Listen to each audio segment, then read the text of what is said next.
One day, in her palace in Greece, Princess Alexandra has a son. She calls the boy Hercules. "What a big, strong boy," say Alexandra's friends when they see him. "Of course he's big and strong," smiles Alexandra. "His father's Zeus, king of the gods." But not everybody likes Hercules. The goddess Helena is looking through the palace window. Helena is Zeus's wife, and she's far from happy. "When I see that boy," says Helena, "I remember his mother, Alexandra. Why does Zeus always run after different women? It's not right. I'm his wife. He never thinks of me." She leaves Alexandra's palace angrily. Some nights later, Helena comes back, and she puts 2 big snakes in Hercules's bed. "Goodbye, little boy," she laughs. But when Helena comes back next morning, Hercules is alive. He has the dead snakes in his hands. "Grr," cries Helena angrily. "You wait. I'm watching you, Hercules. You can't get away from me."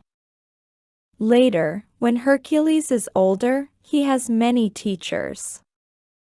They come to the palace and teach him there. But he is not a very good student. He doesn't find it easy to learn, and he is often angry when he can't understand things. In the end, Alexandra sends Hercules away to some hills in the country near Thebes. He feels better there. He can run through the trees happily for hours, and there are lions for him to fight. Soon after he arrives, some people come to the hills because they want to take the king of Thebes' cows, but Hercules stops them. When King Gregory of Thebes hears about Hercules, he speaks to his daughter. "Melissa," he says, "Hercules is a good strong young man. Would you like to marry him?" "Yes, father," answers Melissa. So Gregory's men go and speak to Hercules, and he comes to Thebes and marries Melissa. Soon they have 3 sons. Hercules is happy with his beautiful wife and his young sons. But Helena is angry. "Alexandra's son is doing well," she says. "I must change that." Very early one morning, when Hercules, Melissa and their sons are in their beds, Helena sends a black cloud over Hercules's head. He opens his eyes, but he can't see a thing through the cloud. Suddenly there are 4 men in black in front of him. They want to kill Melissa and the boys. "I must stop them," thinks Hercules. He fights the men and kills them one by one. Then he goes back to sleep. Later, when he opens his eyes, there are no men there, only his wife and sons. But their bodies are cold, and they do not move or speak. Suddenly Hercules feels afraid. "Oh, no!" he cries. "My wife and sons are dead. And I'm their killer. It's the work of one of the gods. He, or she, is angry with me." Hercules goes to King Gregory and says, "The gods are angry with me. Help me.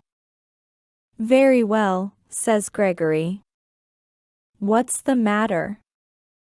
Hercules tells Gregory everything. The king's face is white when he hears about his daughter and his grandsons. Leave my palace at once, says Gregory. I can do nothing for you. Go to Delphi and talk to the priestess there. Perhaps she can help. At Delphi, the priestess tells Hercules, it's a very bad crime when a man kills his wife and sons. So you're right. The gods are angry with you. I know that, but what can I do about it? Asks Hercules. For 12 years you must work for King Eurystheus, and do 12 tasks for him, says the priestess. When you finish, the gods can forgive your crime. Oh no. Not my cousin Eurystheus, thinks Hercules. He doesn't like me because I'm bigger and stronger than him. And now I'm working for him. Hercules goes to King Eurystheus and tells him about the 12 tasks. All right, Hercules, smiles Eurystheus coldly. I have a first task for you. There's a big, hungry lion in Nemea. It's eating everybody there. Kill it, and bring its dead body back to me. Hercules leaves Eurystheus's palace at once. Good luck with your first and last task, Hercules, laughs the king. Just then, the goddess Helena arrives. Good work, Eurystheus. Hercules is a dead man, I think, she laughs. No one can fight that lion and get away alive. Hercules goes to Nemea and finds the lion, but it's sleeping when he arrives. I can kill it with 1 or 2 arrows, he thinks. But his arrows don't go through the lion's skin. So then he hits the lion on the head with his sword. But the lion only opens one eye and goes back to sleep. In the end, Hercules kills the lion with his hands, and after that he takes off its skin. He quickly puts the lion's skin over his head and back. When I wear this, no arrows or swords can kill me, he says happily. He then runs back to the king's palace. Eurystheus is very afraid when he sees Hercules, and he quickly gets into a big brown jar. There's a monster with 9 heads in the lake of Lerna, cries Eurystheus from the jar.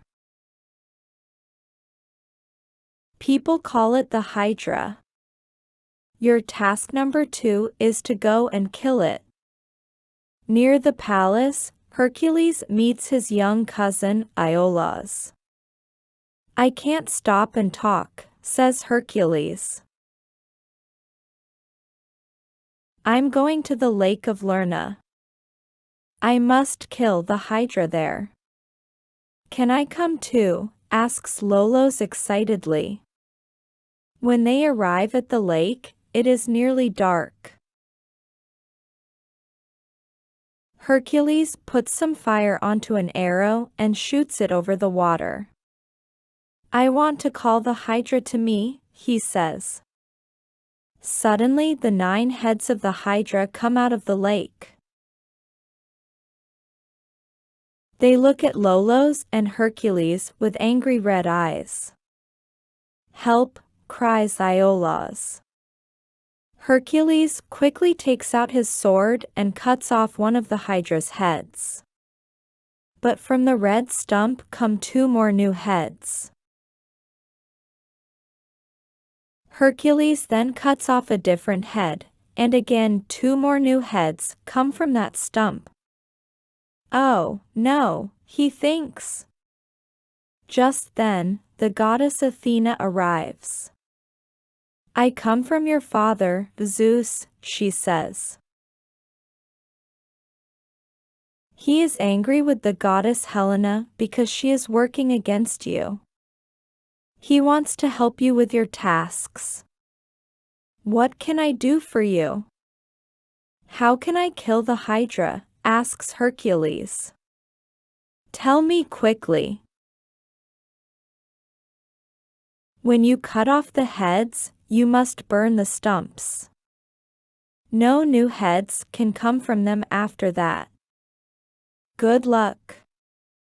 So Hercules cuts off the monsters' heads one by one and Iolaus burns the stumps. When Hercules cuts off the last head, the Hydra suddenly goes down in the water and dies. The next morning, Hercules arrives back at the palace, but he can't find the king.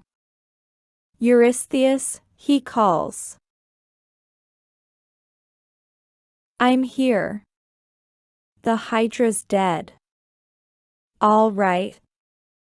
I can hear you, says Eurystheus, and he comes out angrily from his big brown jar. For your third task you must find the goddess Artemis's golden deer and bring it back here. That deer can run faster than any arrow.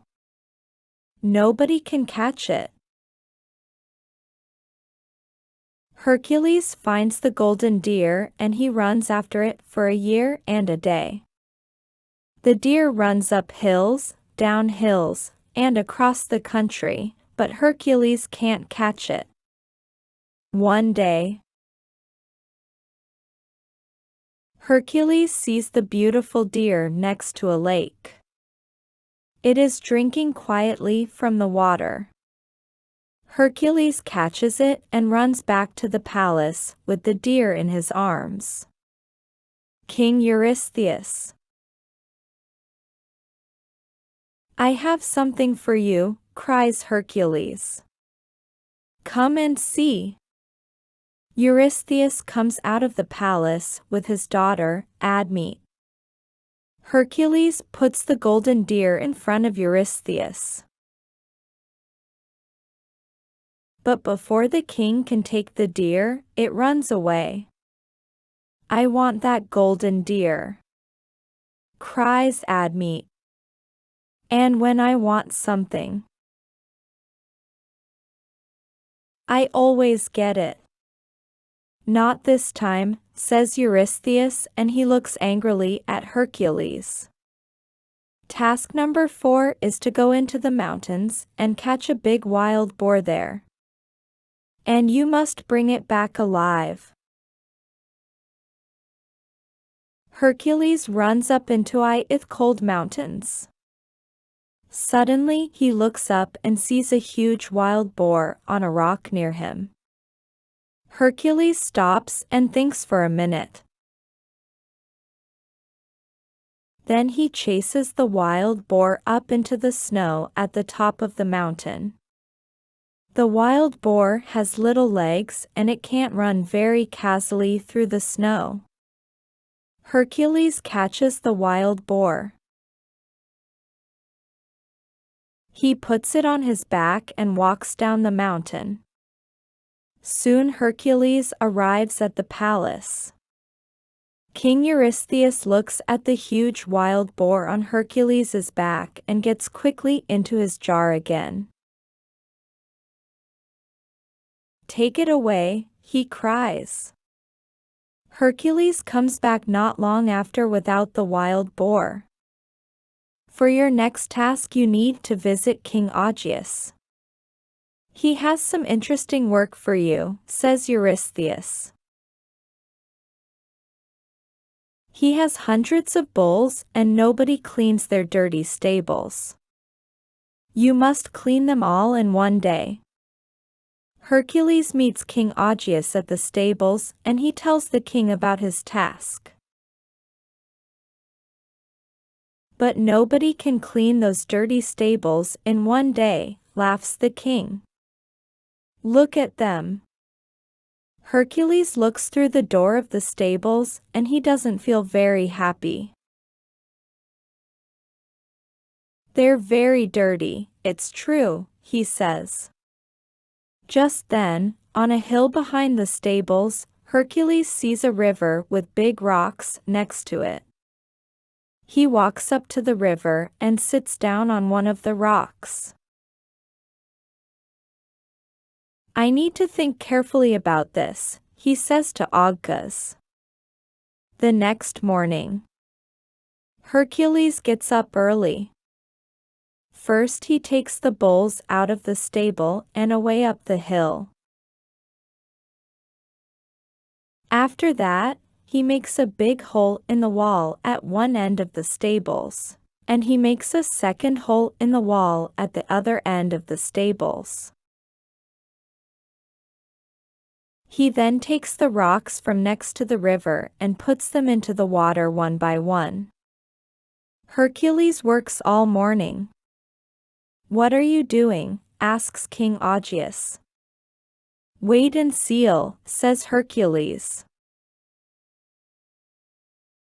Hercules is slowly making a big wall of rocks across the river.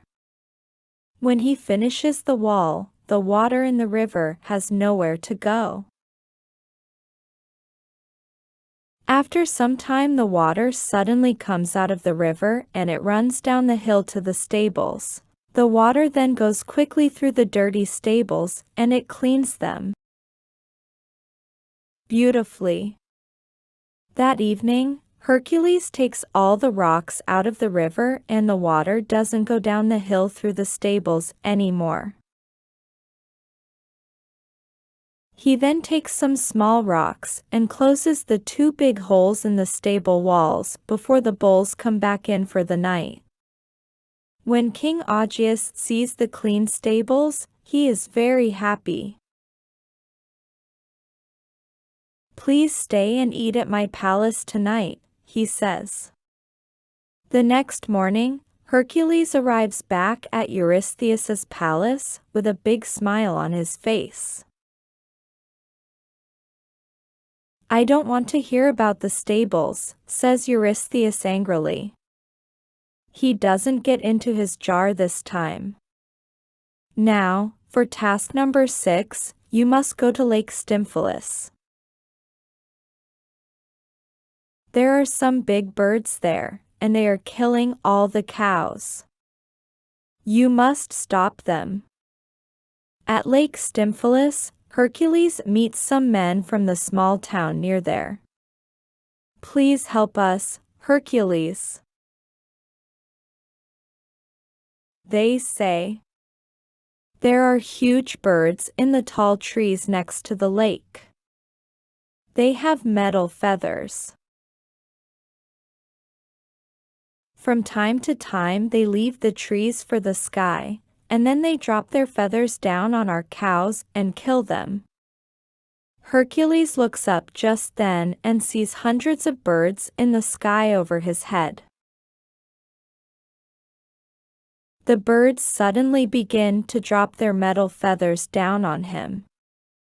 But the feathers can't go through Hercules's lion skin. He shoots lots of arrows at the birds, but they quickly fly away up into the tops of the tall trees again. I can't shoot them up there, thinks Hercules. Athena, where are you? I need help. Just then, Athena arrives with a large metal rattle in her hand. You can make a big noise with this, she says. Those birds don't like a lot of noise, you see. And with that, she gives the rattle to Hercules. Hercules puts the rattle up over his head and moves it left and right again and again.